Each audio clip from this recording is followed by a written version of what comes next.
আসসালামু আলাইকুম গাইস, কি অবস্থা সবার? কেমন আছেন সবাই? আশা করি সকলে খুবই ভালো আছেন। তো নিয়ে চলে আসলাম আরো একটি নতুন গল্প, পিশাচ বউ। তোর কথা না বাড়িয়ে চলুন শুরু করা যাক। আমি এখন আমার ঘরের বিছানায় শুয়ে আছি। আমার শরীরের সবগুলো অংশই এখন অচল। আমি চাইলেই নড়তে পারি না। শুধুমাত্র আমার চোখগুলা আর মস্তিষ্ক এখনো বেঁচে রয়েছে। আমার পাশেই আমার স্ত্রী জুলেখা বসে আছে। সে আজ নতুন একটা লাশ নিয়ে ঘরে ঢুকেছে। লাশটা একটা 6-7 বছরের বাচ্চা মেয়েটার গলা দিয়ে এখনো রক্ত পড়ছে। বুঝলাম হয়তো কোনো বাচ্চা মেয়েকে সবেমাত্র ছুরি দিয়ে গলায় আঘাত করে খুন করেছে জুলেখা। আমার সামনেই মেয়েটাকে নিয়ে বসলো সে। একটু পরপর জুলেখা বিকট শয়তানি হাসির শব্দ করে হাসছিল। জুলেখা একটা ছুরি এনে বাচ্চা মেয়েটাকে নিয়ে বসলো। এরপর ছুরি দিয়ে মেয়েটার গলা থেকে মাথাটা আলাদা করলো। এরপর মাথাটা নিয়ে আমাদের ফ্রিজে রাখলো। ফ্রিজে এই নিয়ে 13টা বাচ্চার মাথা রাখা রয়েছে। এরপর জুলেখা আবার লাশের কাছে ফিরে এলো। এরপর লাশের গলায় জিহ্বা ঢুকিয়ে বাচ্চারা যেভাবে পাইপ দিয়ে জুস খায় সেভাবে মেয়েটার পুরো শরীর থেকে রক্ত চুষে চুষে খেয়ে মেয়েটার শরীর রক্ত শূন্য করে দিল।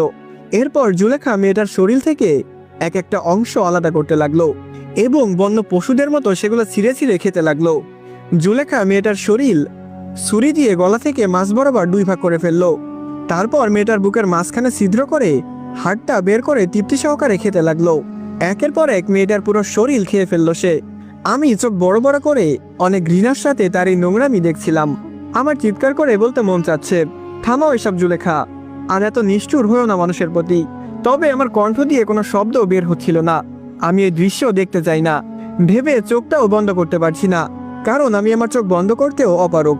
একটু পর জুলেখা আমার কানের কাছে এসে বলল, 13টা বাচ্চার মাথা জোগাড় হয়ে গেছে, আর মাত্র 8টা মাথা লাগবে।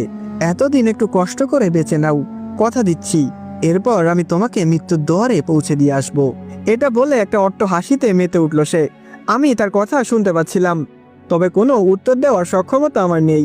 এইরকম একটা বিশেষ বউয়ের সাথে বেঁচে থাকার কোনো ইচ্ছাই আমার নেই। আমি মনে মনে শুধু বিধাতার কাছে মৃত্যু কামনা করি, এর বেশি আর কিছুই না। তবে আমি কোনো পিশাচ মেয়েকে বিয়ে করিনি। আমার সাথে এই ঘটনা শুরু হয় আজ থেকে 6 মাস আগে।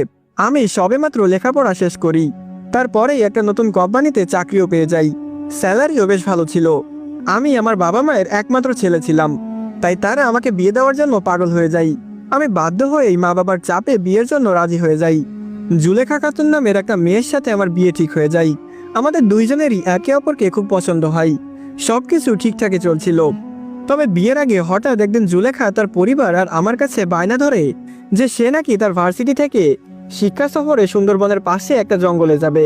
সেখানে তারা 3 দিনের জন্য থাকবে। জুলেখা এমনভাবে আমাকে অনুরোধ করেছিল যে আমি আর তাকে না